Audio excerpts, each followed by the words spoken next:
I feel light. I feel free. I feel like a man who has traveled a long journey with a heavy yoke around his neck. Return to 2012. ODM transfer window opens as Ababu quits. Considering that the Speaker has also received. Is this the return of Marende? Former Speaker enters the race for Chief Justice's job.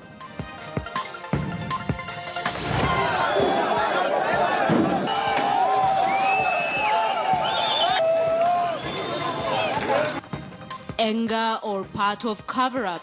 AP camp now torched as lawyer Kimani's murder probe continues. And out of the report, we have established that indeed 10 girls were out of school. And 8 girls expelled over pregnancy now to be admitted back to Kapsowar girls.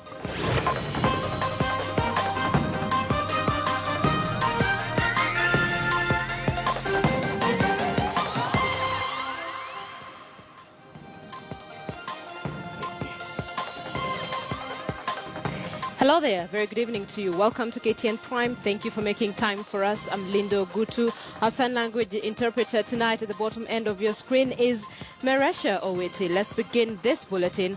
And Pius Taufik Namwamba Ababu has resigned as the Secretary General of ODM after weeks of flexing of muscles between him and ODM Chairman John Mbadi. But Ababu is blaming party leader Raila Odinga for his words, claiming Raila betrayed him. And as KTN's associate editor Noor Tieno now tells us, the ODM Chairman John Mbadi says he has nothing to say about Ababu's resignation just yet, because according to Mbadi, it is not official until Ababu submits his resignation formally next week. He retreated to his Budalangi stronghold to complete his journey out of the Orange Party, which he has in the last several weeks criticized for not being democratic enough for him as the Secretary General. Nyinyi ndio mzizi. Bila shaka yoyote, mimi ninatii amri vile mumeamrisha. The fire he lit in ODM saw the party leadership scramble last week to mend the rift between his camp and that of ODM Chairman John Mbadi. Some ODM members loyal to the Mbadi camp had accused Ababu of being a Jubilee mole inside ODM. Hajapewa ile tunasema support ya kutosha kuweza kutekeleza kazi yake. Na ndio saa nyingine utaona mtu anataka kuuliza maswali kwamba uko wapi. Wakati mlikuwa mnapanga hiyo vitu ndio ungeuliza kwamba maoni ya Secretary General ni nini? Si ati wewe uende kwenye street alafu useme ati Secretary General hajakuwa kwenye street. Kwa sababu yeye ni kiongozi, lazima pia ahusishwe. I have never had time to respond to what I consider to be idle talk. The party had set forth an arbitration mechanism to appease the Ababu camp after a meeting at Orange House. We have discussed a number of issues of interest to the party, and I've decided that there will be another meeting in the future shortly.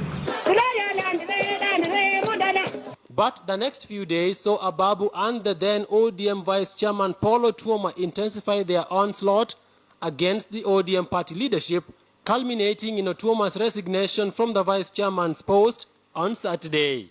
Kuanzia leo mimi nimejiuzulu kama Vice Chairman ya ODM. Na nitapeleka barua. Na leo hii natangaza, mimi sitakuwa generali mwenye bunduki isiyo na risasi. Sitakuwa. And now, Ababu has not only quit the party Secretary General's post, but he is also set to quit the ODM party with his brigade of party members largely drawn from his backyard. Tayari nimeitisha kikao cha wanahabari pamoja na wenzangu ambapo rasmi uamuzi wetu leo utawekwa peupe. Ababu and Otuoma's departure is almost deja vu for the ODM party, which suffered the loss of the then deputy party leader Musalia Mudavadi on April 21st, 2012, months to the general election.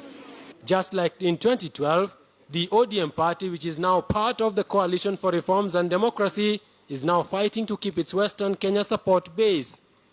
The ODM party chairman John Mbadi has told KTN that he is not ready to comment on Ababu's resignation just yet because it is not yet official. Now, KTN News. So for those of you who've been watching this story and watching it develop, of course, several meetings have been had.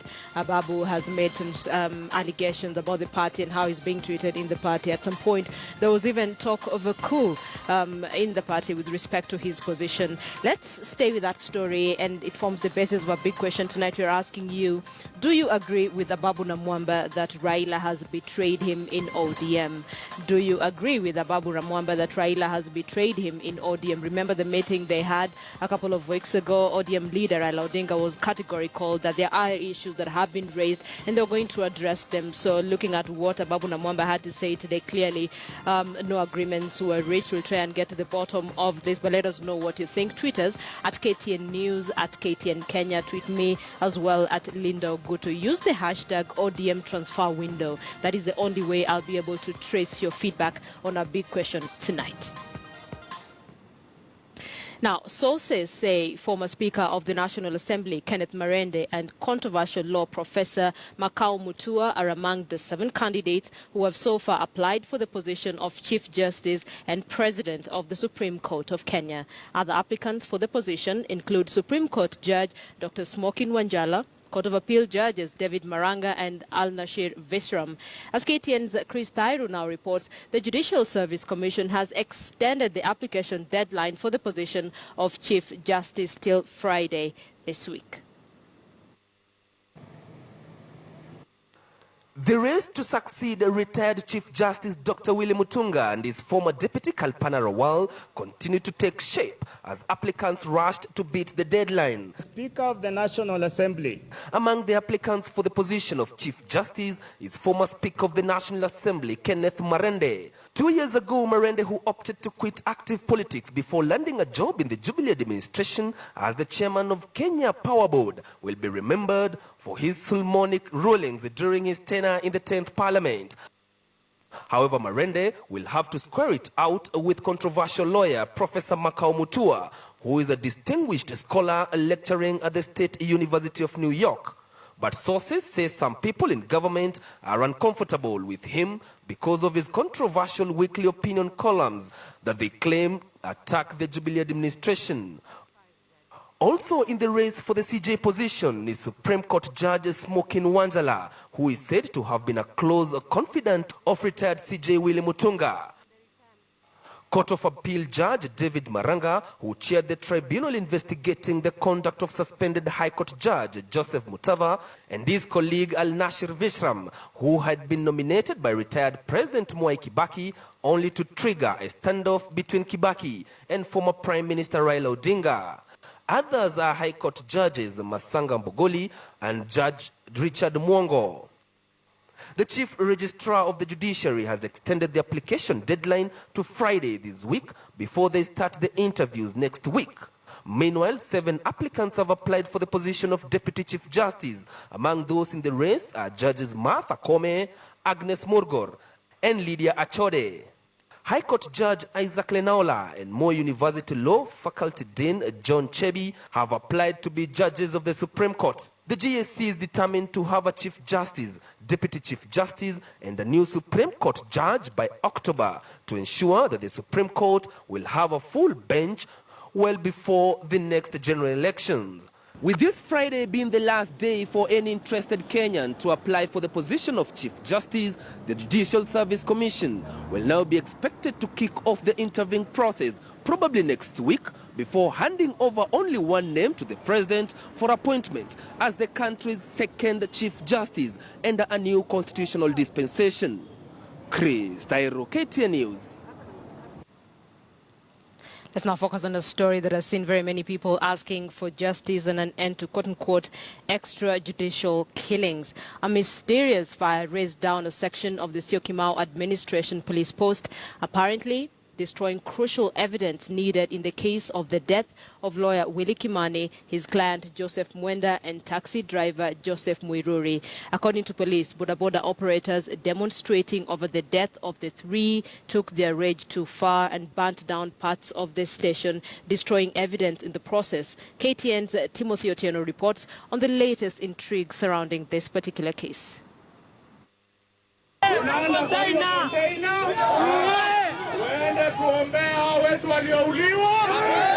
A directive issued by the Member of Parliament for Mavoko constituency, which would transcend into active violence, with boda operators in the area demonstrating over the deaths of Willie Kimani, Josephat Mwenda, and Joseph Muiruri. Their wrath was manifested at the Syokimau police post, ironically banning the very container believed to have held the three now deceased men, which was one of the two crime scenes in a murder that has seen intense public outrage. mwenyewe alisema akona tianga za kutosha. Na sasa hivi tumeona ukweli, hata risasi akona za kutosha za kuua wavonini wa jamaa wetu. Mimi kama mzee nimeona vijana wangu harika ndogo sana wakiuliwa. The incident, already questioned by critics who believe the burning of a police post only goes to show that indeed someone is working behind the scenes to organize a cover-up in this sensitive case. Inspector General, CS Security must go home!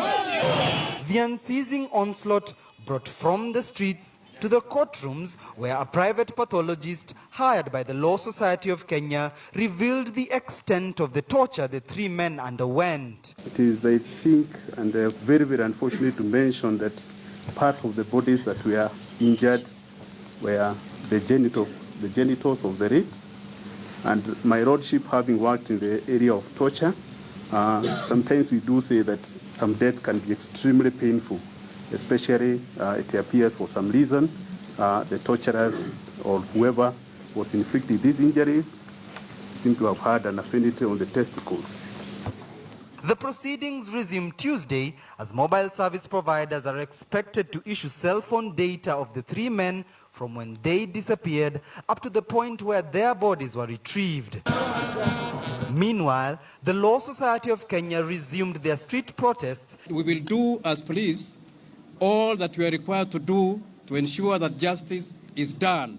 Determined to make their voices heard, that the Inspector General of Police, Joseph Boynet, his deputy in charge of Administration Police, Samuel Arachi, and Interior Cabinet Secretary Joseph Nkaiseri resign over the deaths.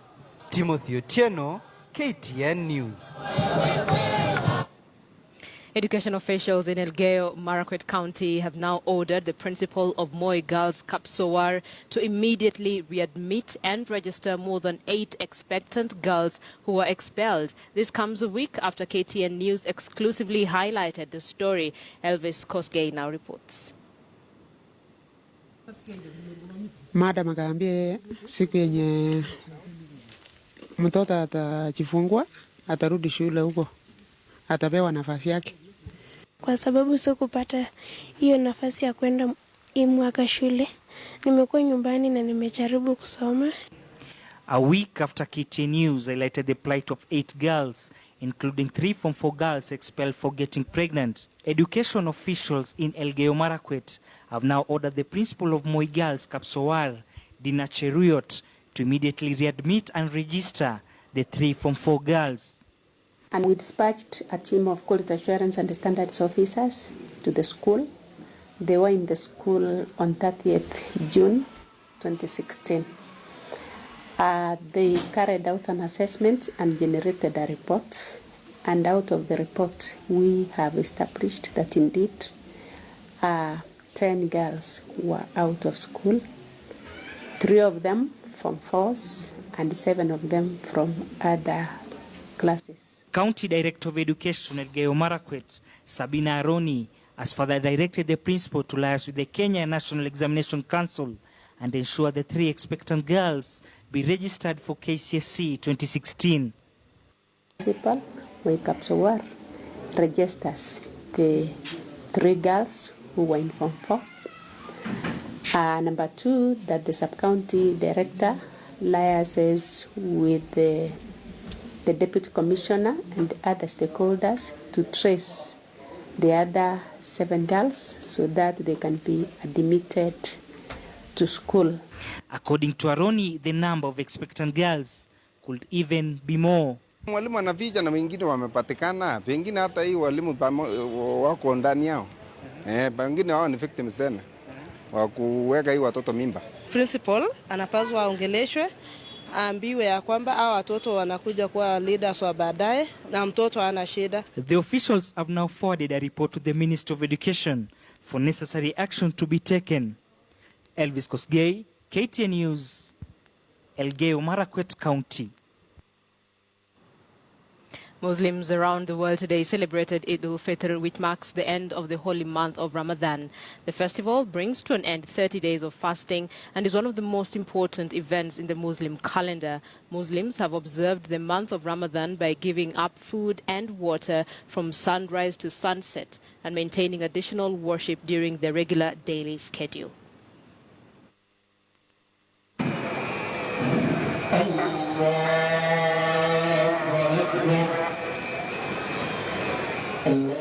Every year on a day like this, hundreds of Muslims worldwide converge in different places of worship and prayer as they celebrate Eid al-Fitr to mark the end of the holy month of Ramadan.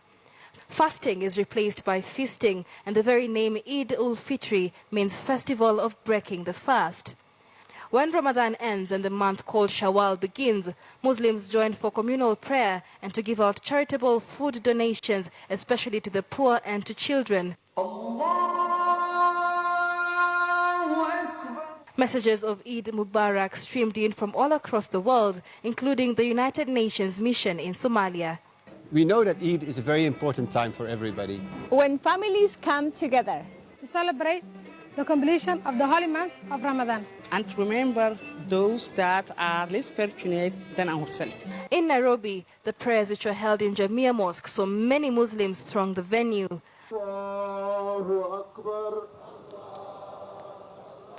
As was the situation in Mombasa,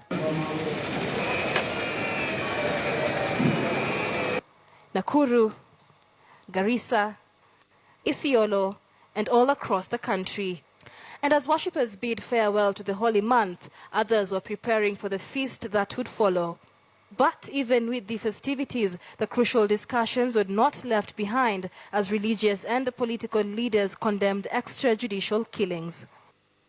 Tunashukuru mwezi wa Ramadhan tumemaliza bila kushuhudia utofu wa usalama. Waislamu wasokuwa Waislamu wapendane, wasaidiane wakati wa shida na wakati ambapo kuna matatizo kadha wa kadha. Tumeswali kwa amani, alhamdulillah. Tuomba nchi yetu iwe na amani.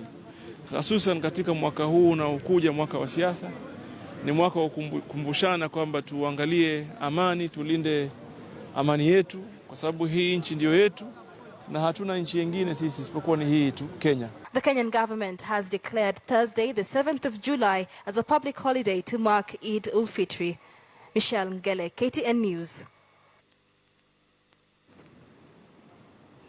And on the Last Word program tonight, right after this news bulletin, Tofia Wanuna will be hosting a panel of experts in religious matters to discuss religion and insecurity. Some of the questions that will be addressed include: is religion more a dangerous social phenomenon rather than an ally in reigning in insecurity? How significantly has religion contributed to insecurity in Kenya and other parts of the world? That is the discussion you want to be part of. So let's take a break. But just before we do that, let's remind you of our big question tonight. We're focusing on the back and forth that has been witnessed in ODM. And this evening, we do know that Ababu Namwamba has resigned. As the Secretary General, what we do know as well is that he has not officially given his letter of resignation to the ODM officers. So I understand that that will be done a little bit later. But you're asking do you agree with Ababu that Raila has betrayed him in ODM? Those are his allegations, that Raila Odinga has betrayed him in ODM. Do you agree with those allegations? Paul Chemrot says Ababu is not the first one to be betrayed. The list is so long. Ruben Manyara says, actually, Frank Otieno says, not at all. He betrayed himself due to his unchecked ambition. Brian Branislav says, Raila betrayed nobody, but Ababu allowed his selfish persuasion to take over him. And finally, Milton Young says Ababu has finally removed the sheepskin he's been hiding in. Hours after the departure of Israeli Prime Minister Benjamin Netanyahu, Kenya's position on the Israeli-Palestinian conflict has been put to question by a section of Muslim clerics in Mombasa. The leaders are asking Kenya to steer clear of Israel until a lasting solution is found on the conflict. KTN's Francis Ontomwa reports. Solemn Eid prayers will mark the end of the month-long Ramadan period. In Mombasa, faithful congregated at the historical Tononoka grounds.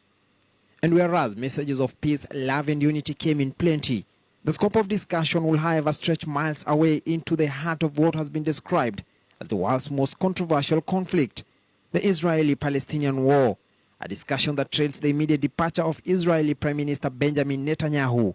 Mfumo wao wa kisiasa ni mfumo ambao ulikuwa declared na United Nations kwa ni aina ya ubaguzi. Leo iwe ina uhusiano mzuri na nchi za Kiafrika, hatujui tuenda wapi. For decades, the ripple effects of the Israeli-Palestinian conflict has caught the world's attention, and these leaders have a problem with Kenya making close association with Israel, which they believe is persecuting Palestinian Arab nation over deeply embedded historical land conflicts. This is not anything that is about anti-Jews, but it is anti-Israel and anti-Zionism. Though both Jews and Arab Muslims did their claims to the land that the sites occupy a couple thousand years, the current political conflict began in the early 20th century. Everybody is agreed that Zionism is a form of racism. Yes. So if Zionism is a form of racism, then the Zionist regime is a racist regime. In the same way we fought the apartheid, then Zionism must be fought to that extent where it goes against the grain of international basic rights. Zionists believe Judaism is a nationality as well as a religion, and that the Jews deserve their own state, something that is at the core of what concerns Arabs and Palestinians about the Israeli state. Na tuachelea isije hili likaonekana ya kuwa nchi yetu sasa imejiunga na nchi hizi ambazo zafanya dhulma waziwazi na mauaji waziwazi. Tayari hivi sasa kuna malalamiko. Some critics reckon that the United States of America, which holds UN veto power, has not shown a considerate and deliberate commitment to ending the Israeli-Palestinian crisis. Francis Ontomwa, KTN News, Mombasa. To Bungoma County now, where a school teacher was murdered and his body parts cut off in what villagers say could be ritual killing. Robert Wanyonyi has details of this story. Shock and grief engulfed two villages of Namikasa and Malomonye in Bungoma County following the killing of two people in mysterious circumstances. In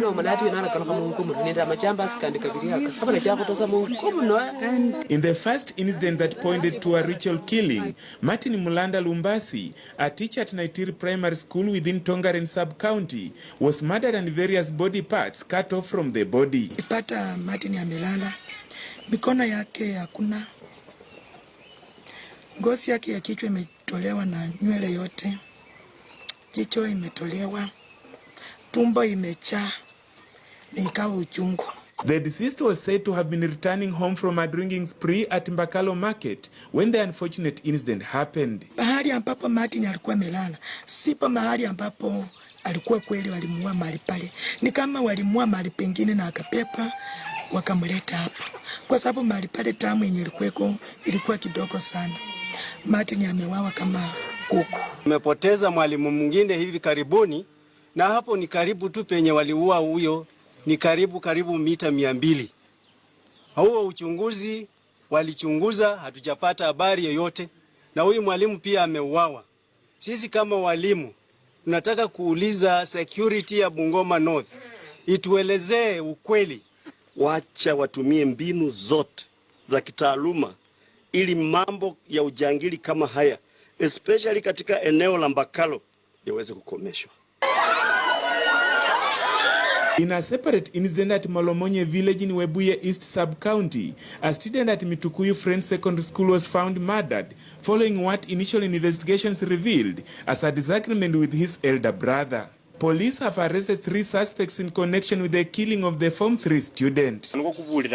Even as the police announced positive progress over the latest bizarre killings in the area, residents are still urging the law enforcers to ensure that all criminal activities are stopped and the criminals brought to book. Robert Wanyonyi, KTN News.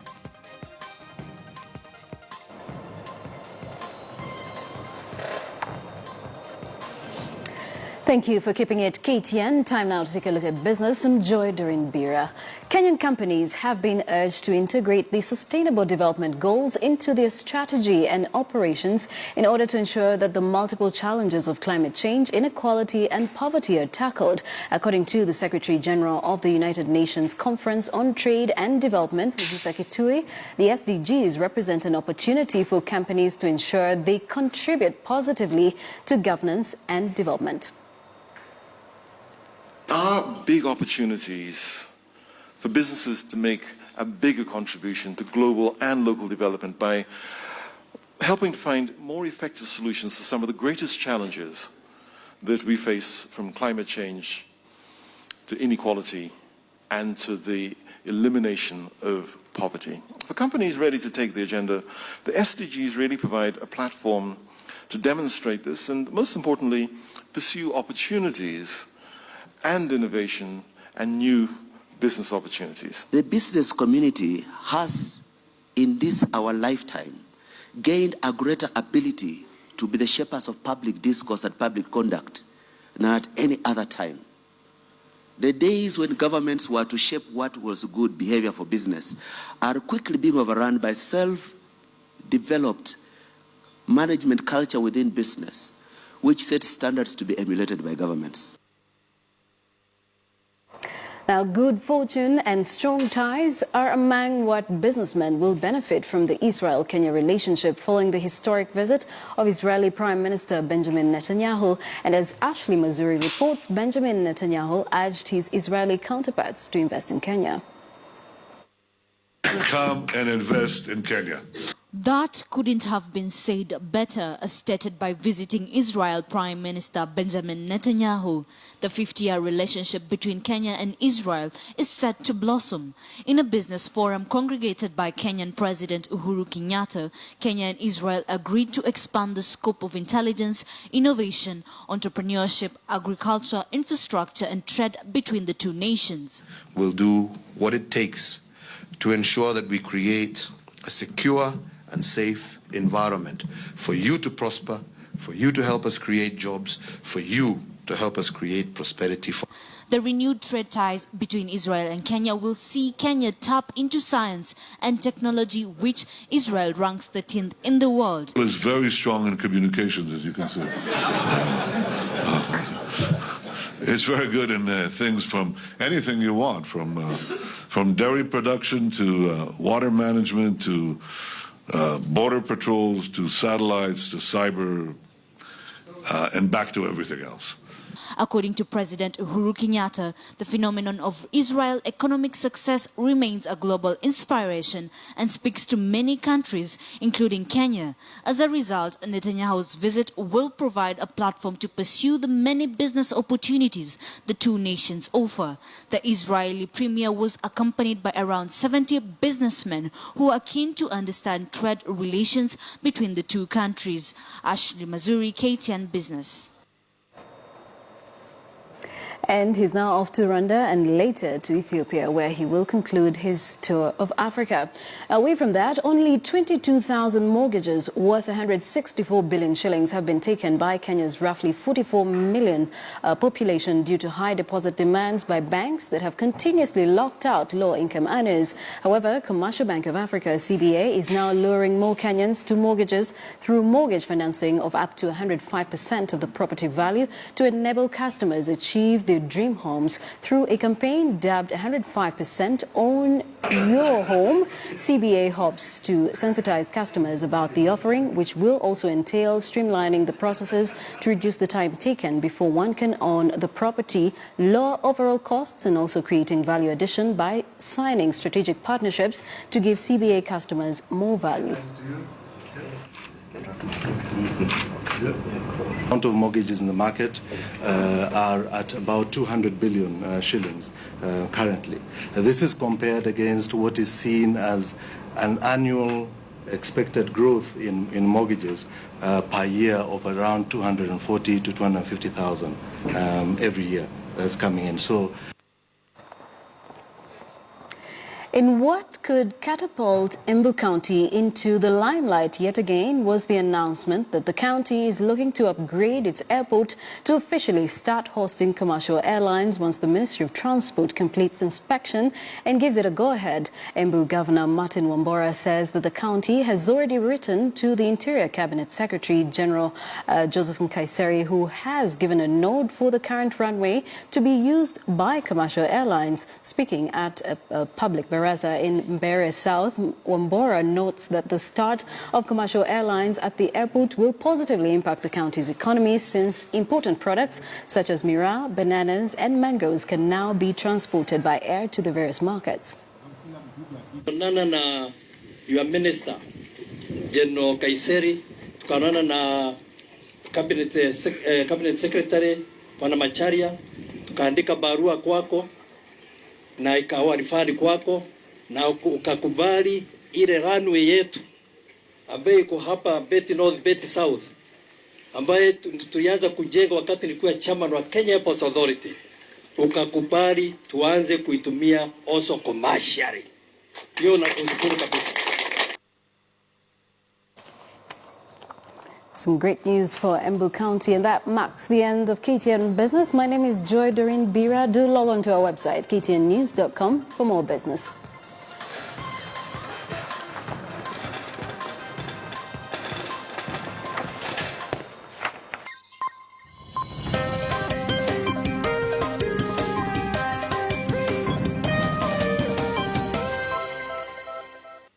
Kenya's world-beating athletes, managed by Italian track and field manager Federico Rossa, who is being detained in Nairobi over doping claims, want their agent absolved from doping, saying that athletes dope in chemists as individuals. Meanwhile, Italian coach Claudio Berardelli, who has since parted ways with the Rossa management after Rita Jepto's failed drug test, was also arraigned in court and remanded until Tuesday, when his case will be heard.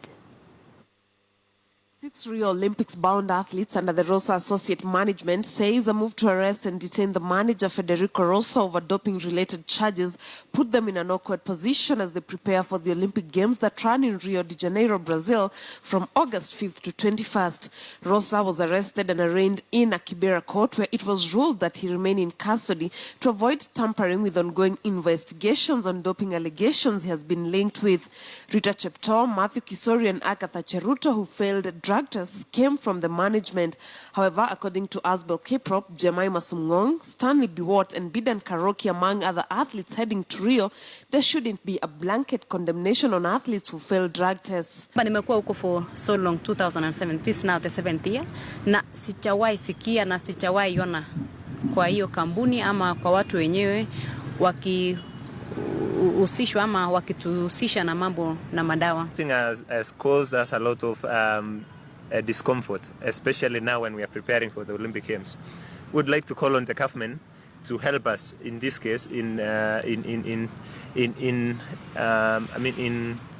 helping to find the truth, not actually to grilling innocent people in courts. Meanwhile, former coach Turita Cheptoo, Claudio Berardelli, who has since parted ways with the Rosa management, was also arraigned in court, still on doping-related allegations. He was denied bail and will remain in custody until Tuesday, when the case will be heard. The recent developments come just weeks after President Uhuru Kenyatta signed the anti-doping bill into law. Lynn Washira, KTN Sports. Big question tonight. Do you agree with Ababu that Raila has betrayed him in ODM? Look through a Twitter handle, that is at KTN News, at KTN Kenya, just to pick the minds of Kenyans on that big question tonight. That's why we leave it on KTN Prime. On behalf of Maresha Witi and I, have a good night. We'll see you tomorrow.